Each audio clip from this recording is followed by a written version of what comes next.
नमस्कार, स्वदेश न्यूज देख रहे हैं आप। मैं हूं आपके साथ राखी और बात करेंगे सियासत का आरक्षण। मध्य प्रदेश में पंचायत चुनाव को लेकर भाजपा और कांग्रेस में सियासत अब भी जारी है। अब मध्य प्रदेश सरकार पंचायत चुनाव में ओबीसी के आरक्षण को लेकर सुप्रीम कोर्ट पहुंच गई है।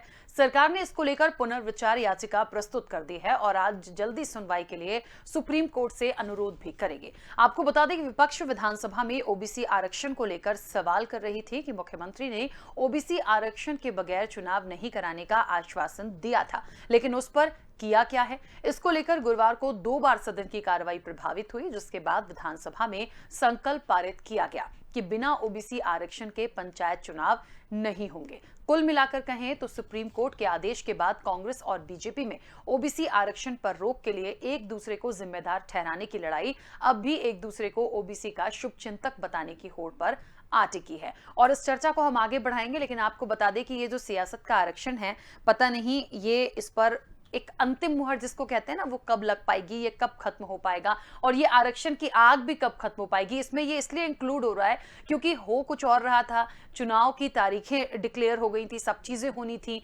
कांग्रेस का पक्ष बिल्कुल अलग था कि हम किस लिए गए हैं, परिसीमन रोटेशन को लेकर तमाम चीजें चल रही थी, फिर आरक्षण बीच में आ गया। आरोप प्रत्यारोप लगातार लग रहे हैं, मामला सुप्रीम कोर्ट तक चला गया है, लेकिन जो चीजें हो रही हैं वो जस की तस हैं। पहले लड़ रहे थे, अब साथ साथ जा रहे हैं। आगे यदि मान लीजिए सुप्रीम कोर्ट ने ना कर दी या उनका फैसला कुछ ऐसा आया, तब फिर क्या होगा, फिर क्या करेंगे। तो वाकई में बहुत सारे सवाल हैं, कुछ प्रतिक्रियाएं हैं, सुनते हैं, उसके बाद इस चर्चा को आगे बढ़ाएंगे।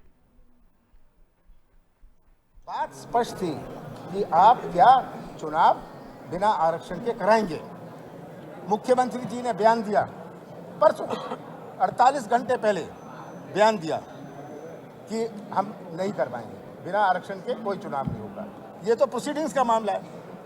तो हमने पूछा आज कि क्या कर रहे हैं आप, इसमें आपने क्या पहल करी। हम कोर्ट गए हैं, ये कोर्ट जाएं, मंदिर जाएं, अस्पताल जाएं, हमें उससे क्या मतलब। जब आपने ये बयान दिया आप करिए, अब तक करते जो आपका बयान था, जो आपने सदन को आश्वासन दिया था, पूरे प्रदेश को आश्वासन दिया था, ये हमारी मांग थी।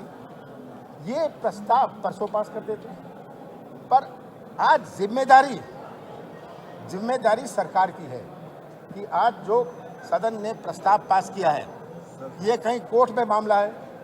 अब ये आप जाने, आपने चुनाव की घोषणा करवाई, आप चुनाव आयोग में सहमति थी कि चुनाव होना चाहिए। हम तो कह रहे हैं बिना परिसमन के, बिना रोटेशन के, बिना आरक्षण के कोई चुनाव नहीं होना चाहिए। ये हमारी मांग है और इसमें अब सरकार का दायित्व है कि आज जो सदन ने प्रस्ताव पास किया, जिस प्रस्ताव के पीछे मैं लगा था परसों से, जो आज प्रस्ताव पास हुआ है, इस प्रस्ताव का पालन करें। ये हमें कोर्ट की शक्ल मत दिखाएं, फलानी कानून की शक्ल ना दिखाएं, इसको आप ला सकते हो, अध्यादेश ले आइए। हमने उस दिन भी कहा था, सामाजिक न्याय सामाजिक समरसता के साथ, सामान्य वर्ग हो, पिछड़ा वर्ग हो, एससी हो, एसटी हो, सबका कल्याण इस सरकार का लक्ष्य है। इसलिए हम सामान्य वर्ग को भी न्याय देंगे, एससी एसटी को भी न्याय देंगे और अन्य पिछड़ा वर्ग के आरक्षण के साथ पंचायत का चुनाव हो। आप जानते हैं, आज ही हमने पुनर्विचार याचिका परसों दायर कर दी थी। आज अर्ली हियरिंग के लिए कोर्ट में हमने आग्रह किया, इस माननीय सर्वोच्च न्यायालय में रजिस्ट्रार जनरल से मिले हैं और आग्रह कर रहे हैं कि अर्ली हियरिंग हो, तत्काल सुनवाई हो, तत्काल फैसला आए। अब वो फैसले की प्रतीक्षा है। ऐतिहासिक सदन आज सर्वसम्मति से एक संकल्प ले कि हम, ये सदन ये संकल्प लेता है कि बिना ओबीसी के आरक्षण के पंचायत चुनाव ना कराए जाए। देखिए, सियासत का आरक्षण इसलिए है क्योंकि हमने कमलनाथ को भी सुना, हमने प्रदेश के मुखिया सिम शिवराज को भी सुना, और सबसे बड़ी बात यह है कि ये जो शीतकालीन सत्र है, आप देखिए कि पहले 2 दिन क्या हुआ, दूसरे दिन से ले लीजिए। पहले दिन तो खैर दिवंगतों को श्रद्धांजलि दी गई थी, उसके बाद लगातार देखिए एक दिन हुआ खाद बीज को लेकर चर्चा हुई, लेकिन ये जो ओबीसी आरक्षण की बात है या पंचायत चुनाव की जो बात है, ये लगातार सदन में गरमा रही है। पहले लड़ रहे थे, एक दूसरे पर ठीकरा फोड़ रहे थे, अब साथ जाने की बात हो रही है। कुल मिलाकर बात यह है कि ओबीसी आरक्षण के बगैर चुनाव नहीं कराने का जो संकल्प पारित हुआ है, यहां पे सबकी एकता दिख रही है। लेकिन सुप्रीम कोर्ट तक ये मामला चला गया। तो पहली बात तो यह है कि अभी भी लड़ाई वहीं पर है कि ये नौबत कोर्ट तक क्यों गई, ना ले जाते वैसे ही सब ठीक हो जाता। अब मुझे लगता है इस चर्चा को मैं आगे बढ़ाऊं, कई मेहमान है, सबसे पहले आपका परिचय करा दूं। बीजेपी विधायक दिव्यराज सिंह जी हमारे साथ जुड़े हैं। दिव्यराज जी, बहुत स्वागत चर्चा में जुड़ने के लिए। और बहुत एक सीधा सा सवाल है, मुझे लगता है लोग समझ जाएं इस चीज को, क्योंकि अब मुझे लग रहा है लोग भी बहुत उनके सामने सबसे बड़ा जो जनता होती है ना, उनके सामने सबसे बड़ा सवाल ये हो गया है कि पता नहीं इलेक्शन होगा भी या नहीं होगा, सुप्रीम कोर्ट ना जाने अंततः क्या कर देगी। अभी तक ये हो रहा था कि बिना आरक्षण के नहीं करना है, पहले की जो लड़ाई थी पक्ष विपक्ष की अलग थी। अब ये हो रहा है कि बिना आरक्षण के चुनाव नहीं कराने का संकल्प पारित हुआ है। मामला कोर्ट में है, वहां से आएगा जो भी आएगा।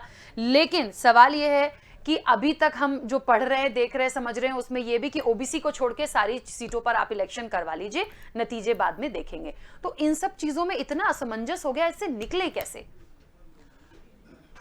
देखिए, भारतीय जनता पार्टी की और माननीय शिवराज सिंह जी का ये वक्तव्य बहुत स्पष्ट है कि जो चुनाव होगा वो आरक्षण के साथ ही होगा।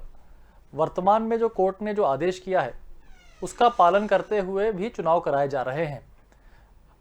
अब ये कहना स्पष्ट मैं भी नहीं कर सकता हूं कि चुनाव किस प्रकार से होंगे, क्योंकि अभी कहीं ना कहीं हम लोग अभी भी कोर्ट के एक तरीके से चंगुल में फंसे हुए हैं।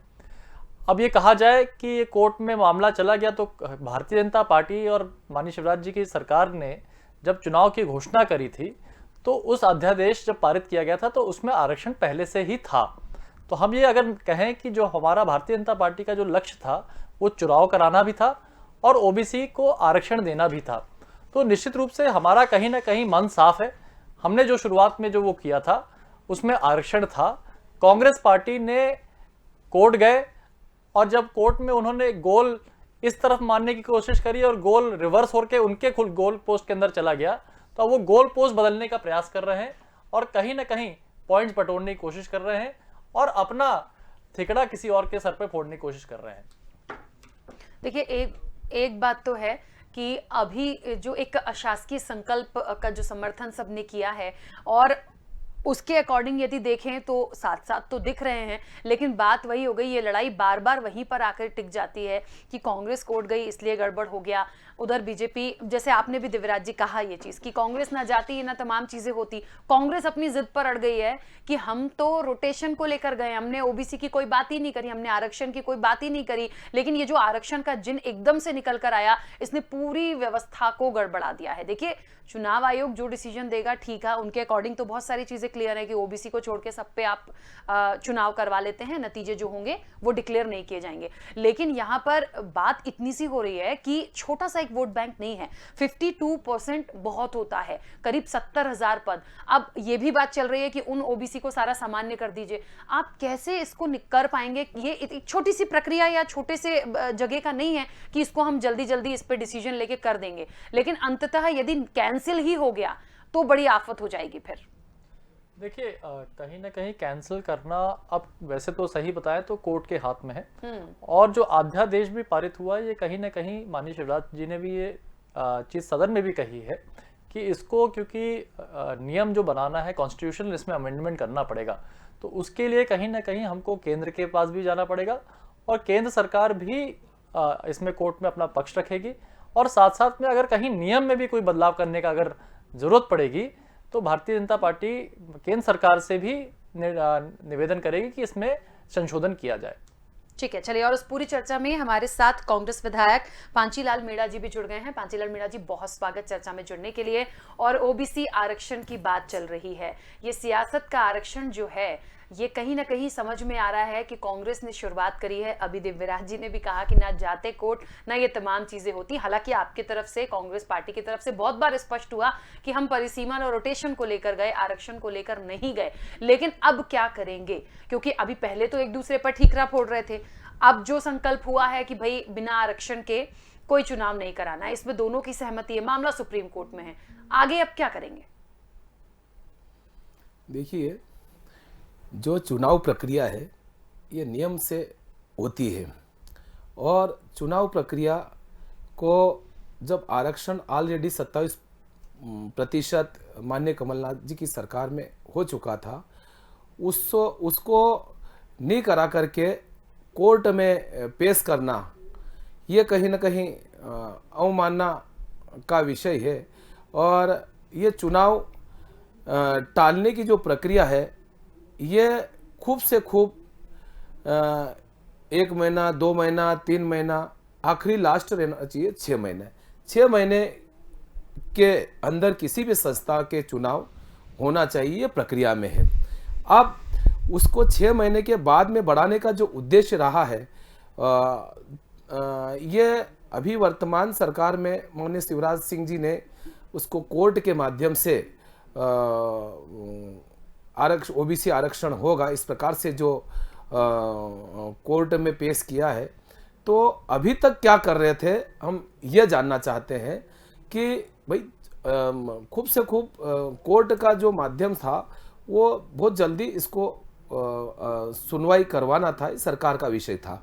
अभी चूंकि आज जो हमने दोनों पक्षों की तरफ से ये था कि भाई शासकीय संकल्प ला करके दोनों ने समर्थन दिया। ये जो आज काम हुआ है ये 2 साल पहले भी हो सकता था। तो आज जो लोगों को जो परेशानी आ रही है पंचायत चुनाव को लेकर के, पंचायतें ठप पड़ी है, पंचायतों का विकास अवरुद्ध पड़ा हुआ है, जिले में जो भी पंचायत संबंधी काम है वो सारे काम 2 साल से डिस्टर्ब हो रहे हैं। लोग जो फार्म भर के तैयार थे, आज लास्ट तारीख थी फार्म निकालने की, वो भी पूरी हो गई। सारी प्रक्रिया होने के बाद भी आज इस प्रकार से अगर कोर्ट में जाते हैं तो उन लोगों पे क्या बीतेगी जो 2-2 साल से तैयारियां कर रहे थे, जिन लोगों ने फार्म भर दिए थे, फार्म में कंप्लीट करके पूरी तैयारियां कर ली, उसके बाद में फिर कोर्ट का आड़ा लेकर के चुनाव कहीं न कहीं अगर रद्द होता है तो ज़रूर उन उम्मीदवारों को बहुत ठेस पहुंचेगी, पूरे प्रदेश के उन उम्मीदवारों को जिन्होंने इस प्रकार से तैयारियां कर रखी थी। ठीक है। अच्छा, एक बात और है पांचीलाल मीणा जी, देखिए 2014 की जो प्रणाली थी परिसीमन वाली, उस पर ये इलेक्शन करवाने की बात थी भारतीय जनता पार्टी की सरकार की, ठीक है। दूसरी चीज ये है कि बदलाव की जो बात आपने बोली कि चेंज होना चाहिए, प्रक्रिया के अनुसार भी, नियम के अनुसार भी बदलाव होना चाहिए। और एक चीज हम शुरू से देखते आए हैं, जो कहते आए हैं कि जिसकी पार्टी होती है, जो सरकार में होता है, उसको फायदा मिलता है। लेकिन इसका उल्टा नतीजा हम यूपी में देख चुके हैं। अब यूपी तक तो मैं नहीं जाऊंगी, एक उदाहरण के तौर पे मैंने बोला कि वहां पर पंचायत चुनाव में ऐसा नहीं है कि भारतीय जनता पार्टी, उसमें सपा की सीटें बहुत ज्यादा आई। तो देखिए यहां पर उसको मैं इसलिए कंपेयर कर रही हूं कि क्या ये ऐसा लगता है, कांग्रेस को ऐसा लगा कि यदि 2014 के रोटेशन पर या परिसीमन पर इलेक्शन होंगे तो भारतीय जनता पार्टी को ज्यादा फायदा मिल जाएगा, तो हमारे उससे करवा लीजिए तो आपको फायदा मिल जाएगा। क्या फायदे के पीछे ये तमाम चीजें हो रही थी? ये फायदे वाली ऐसी कोई बात नहीं है। जो ओबीसी भाई लोगों का जो अधिकार बनता है, उस अधिकार के लिए कांग्रेस पार्टी मैदान में आई है, और कांग्रेस पार्टी ने उनके अधिकार की बात करने के उद्देश्य से जो 27% जो आरक्षण ऑलरेडी हो चुका था, तो उसके आधार पे होना चाहिए, उसमें तो कोई संशय नहीं था। तो फिर इसको कोर्ट में ले जा करके और चुनाव को आगे बढ़ाने का क्या उद्देश्य, ये समझ में नहीं आया। अब इस वजह से आज जो भी गतिविधियां आपने भी सदन में देखी, कितना नुकसान हुआ पूरे प्रदेश में। आज विकास की बात करना था, उसके बजाय हम इस चुनाव में ही फंसे रहे, और चुनाव में फंसने की वजह से आज जो हमारे सवाल जवाब थे वो नहीं हुए, और पक्ष विपक्ष दोनों को बहुत संघर्ष करना पड़ा। उसके बाद में फिर निर्णय लिया गया कि कोर्ट की तरफ इसको धकेल दिया गया। बिल्कुल। तो और ये कहीं न कहीं मतलब बहुत ज़्यादा पूरे प्रदेश के सारे जो भी पंचायत क्षेत्र में लोग रहते हैं उनके विकास में जो अवरुद्धता आ रही है, वास्तव में ये कहीं न कहीं बहुत गलत हो रहा है, ये हम सब फील कर रहे हैं। देखिए ये है, क्योंकि ये मैंने अपनी चर्चा की शुरुआत में ही कहा था कि आप पहला दिन तो चलिए ठीक है, दूसरे दिन आरक्षण पर बहस हो गई, तीसरे दिन खाद बीज की बात हुई, आज चौथे दिन फिर वही तमाम चीजें हो गई हैं। तो बहुत सारे ऐसे मुद्दे थे जिन पर बात होनी थी इस सत्र में, लेकिन वो हो नहीं पा रहा है। और इस सत्र में जितने भी मुद्दों पर बातचीत होती है, जो उसका सार निकल के जाता है, उससे जनता बहुत उम्मीद लगाकर बैठती है, वो हो नहीं पा रहा, इससे ही बाहर नहीं निकल रहे हैं। और ऐसे में दिव्यराज जी, सबसे बड़ा सवाल तो यही है, जो आयोग यदि कह रहा है कि आप ओबीसी को छोड़ के बाकी सब पर चुनाव करवा लेते हैं, नतीजे होल्ड होंगे, ये और एक नई समस्या है, ये कैसे हो पाएगा? देखिए, पहली बात तो मैं मीणा जी से 2-3 पॉइंट जो उन्होंने कहा उसका मैं स्पष्टीकरण करना चाहता हूँ कि पहली बात तो कोर्ट तो कांग्रेस पार्टी गई थी, विवेक तनखा जी गए थे। दूसरी बात, आरक्षण में भी जो विषय आया था, जब ये लोग कोर्ट गए तो इन्होंने कोर्ट में कभी भी ये चीज़ नहीं उठाई कि इनको 27% आरक्षण ओबीसी का चाहिए। इन्होंने केवल कोर्ट में इस चीज़ के लिए गए थे कि रोटेशन कराना जाए और परसीमन जो कैंसिल हुआ था उसको वापस किया जाए। इन्होंने आरक्षण की बात 27% की और 14% का जो विषय था, इन्होंने कोर्ट में कहीं भी नहीं उठाया था। तो ये कहना इनका, जो बार बार ये विधानसभा के अंदर कहते हैं कि हमको 27% आरक्षण चाहिए, 27% आरक्षण चाहिए, इन्होंने बिल तो पास कर दिया था लेकिन उसको कहीं ना कहीं लागू कहीं नहीं किया था। और कोर्ट भी इस चीज़ के लिए वो कहीं नहीं गए थे कि उनको 27% आरक्षण चाहिए, वो केवल रोटेशन के लिए गए थे। बात अब चुनाव की हम कहें तो चुनाव का जो अभी वर्तमान में आदेश है वो पूरी तरीके से सुप्रीम कोर्ट के ऑर्डर के पालन करता हुआ है। कोर्ट ने ही स्पेसिफिक ऑर्डर दिया है। कोर्ट का स्पेसिफिक ऑर्डर मेरे ख्याल से इलेक्शन कमीशन भी उसको बदल नहीं सकता है। जो कोर्ट ने ऑर्डर दिया है उसी को ही उसने दोबारा उतार करके वहां पर दे दिया है।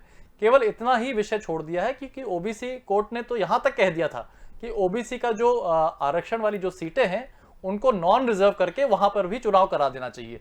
तो उन्होंने तो यहां तक कह दिया कि ओबीसी वाली जो सीटें हैं वहां पर भी आप उसको अनारक्षित करके उसमें भी आप चुनाव करा सकते हैं। लेकिन इलेक्शन कमीशन ने अभी, क्योंकि सरकार ने कहीं ना कहीं उसमें इंटरफेयर किया और उसको रोक करके कि हम यहां पर चुनाव इतने हिस्से में नहीं कराएंगे जब तक इसमें कोई ना कोई हम लोग निर्णय नहीं ले सकते हैं। अगर कोर्ट के हम लोग पूरे फैसले को देखें तो वहां पर हम अनारक्षित करके भी चुनाव करा सकते थे। बिल्कुल ठीक है। पांचीलाल मीणा जी, कितने सहमत हैं? और यही सवाल मेरा आपसे भी है कि यदि ये तमाम चीजें होती हैं आयोग के मुताबिक यदि चले तो क्या ये उचित होगा, क्या ऐसा हो पाएगा? देखो माननीय विधायक जी, आदरणीय दिव्यराज जी, भाई ने बहुत विस्तृत से बताया। ठीक है, आपने जो बात बताई वो भी कहीं ना कहीं आपके विचारों से ठीक है, परंतु जो चल रहा है ये कहीं ना कहीं अच्छा नहीं चल रहा है। ये हम तो इतना मानते हैं कि इस विधानसभा, मतलब आज जो चल रहा है पूरा प्रदेश देख रहा है कि पंचायत चुनाव होना चाहिए। हम पंचायत चुनाव कराने के मूड में थे कि पंचायत चुनाव होना चाहिए। 27% जो ओबीसी आरक्षण है उसको लागू करना सरकार का काम था, करवाना काम उनका काम था। कोर्ट से वो निवेदन कर लेते और हो जाता, पर कहीं ना कहीं इसमें क्यों चूक हुई इसका हमको अभी पता नहीं है कि ये चूक कैसे हुई।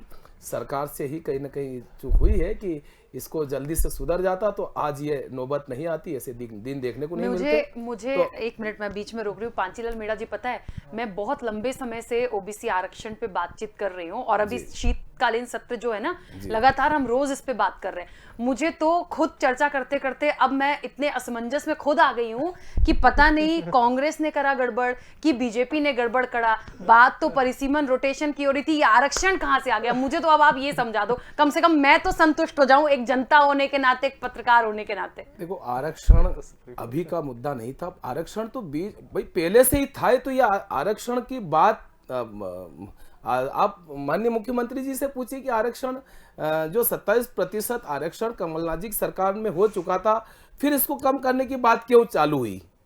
ये तो आप माननीय मुख्यमंत्री जी से पूछ सकते हैं। ये वाला मुद्दा तो कोर्ट में गया ही नहीं था। तो अब हम तो ये चाहते हैं कि भाई आरक्षण होना चाहिए। और ये भी गलत है कि भाई आधा चुनाव हो उसका रिजल्ट बाद में आए, ओबीसी आरक्षण का की जहाँ सीट हो उसका बाद में आए। ये तो कभी भी संभव नहीं है। तो होना चाहिए तो एक साथ होना चाहिए। तो ये सवाल कहीं ना कहीं संशय का विषय है। और इसको अभी जो आज परिस्थितियां बन रही है, ये परिस्थितियां 2 साल पहले से अगर शुरुआत करते तो कब से निपट जाते। 2 साल अच्छा 2.5 साल मुझे ये हो गए हैं। बताइए, मान लीजिए, अब चलिए निर्णय पे तो मैं भी कुछ नहीं कह सकती कि सुप्रीम कोर्ट क्या निर्णय देगी, मान लीजिए ना ही हो गया, इलेक्शन ही कैंसिल हो गया, फिर क्या करेंगे? फिर तो किसी को कुछ नहीं मिलना। नहीं, इलेक्शन अगर कैंसिल हुआ तो फिर 4-5 महीने पे जाएगी, फिर हमारी पंचायतों के काम तो रुकेंगे।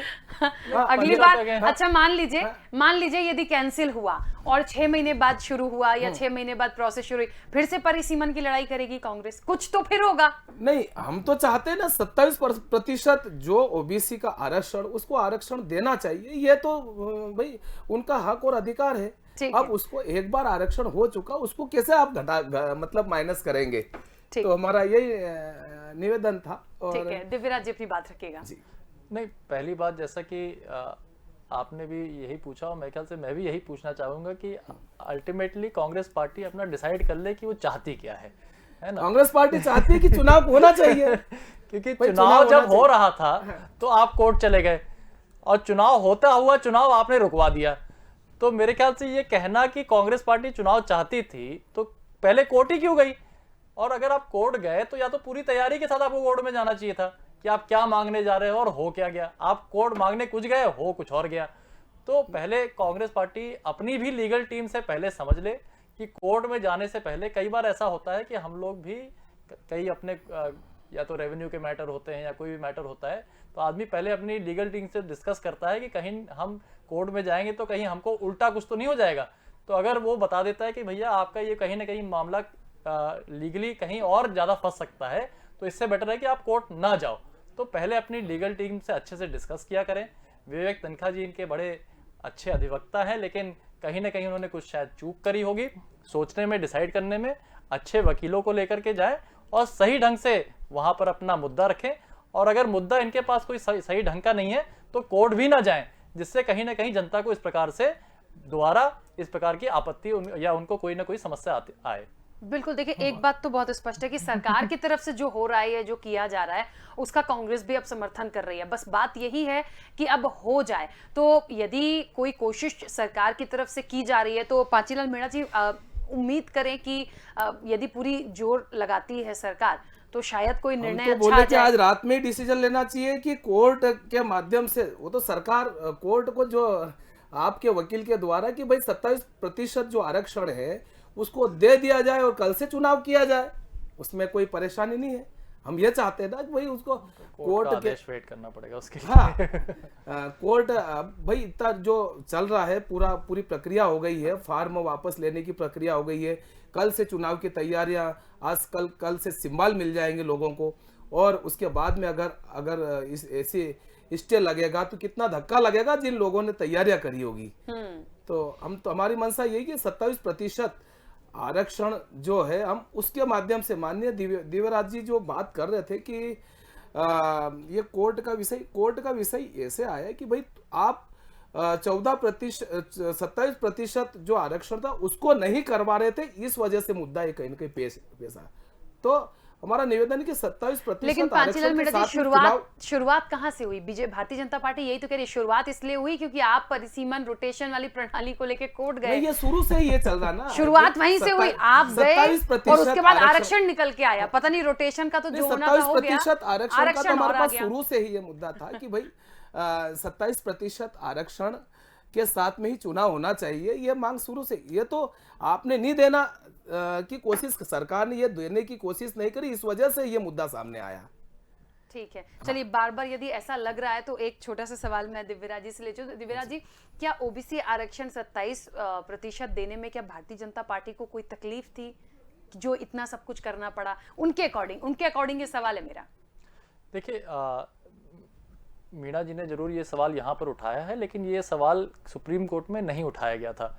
मैं भारतीय जनता पार्टी की और माननीय शिवराज जी की ये विषय को मैं पूरी तरीके से इसमें मैं जो उन्होंने भी सदन में यही कहा है कि हम चाहते हैं कि आरक्षण जो हो, आरक्षण, पहली बात तो आरक्षण ओबीसी को प्राप्त हो, और 27% का आरक्षण भी दिलाने के लिए कहीं ना कहीं जो भी संभव, अगर उसमें संशोधन करना पड़ेगा, कॉन्स्टिट्यूशन संशोधन करना पड़ेगा, तो करने का पूरा प्रयास करेगी और सरकार उसको लेकर के आएगी। और सरकार, माननीय शिवराज जी ने इसका वादा किया है। तो मेरे ख्याल से हमको उन पर भरोसा करना चाहिए। जब 27% का जब शुरुआत में जब कमलनाथ जी ने इसका आरक्षण किया था तब हम विपक्ष में थे, उस समय हम नियम नहीं बना सकते थे और ना ही कोई कॉन्स्टिट्यूशनल अमेंडमेंट उस समय भारतीय जनता पार्टी वहां पे करा सकती थी। ये अब मुद्दा कॉन्स्टिट्यूशनल अमेंडमेंट का है, ये कहीं ना कहीं केंद्र में ही हमको जाना पड़ेगा और वहीं से हमको गुहार लगा करके इसमें हमको संशोधन कराना पड़ेगा। ठीक है, वाकई में ये सियासत का आरक्षण की सियासत कुछ भी कह लीजिए, लेकिन बहुत ऐसा होता जा रहा है कि सबको असमंजस में डाल दिया है। अब सिर्फ इंतजार करना है कोर्ट के फैसले का, आगे क्या हो सकता है। समय की सीमा है। आप दोनों मेहमानों का बहुत शुक्रिया इस चर्चा में जुड़ने के लिए। तो क्या होगा सियासत के आरक्षण में, और जितने दिन अभी बचे हैं सत्र के, क्या सिर्फ इसी पर सिमट कर रह जाएगा या फिर और जो मुख्य मुद्दे हैं जो जनता से जुड़े हुए होते हैं उसमें कुछ निकल कर आएगा, ये देखना वाकई आगे दिलचस्प होगा। फिलहाल चर्चा में इतना ही, दीजिए इजाजत, नमस्कार।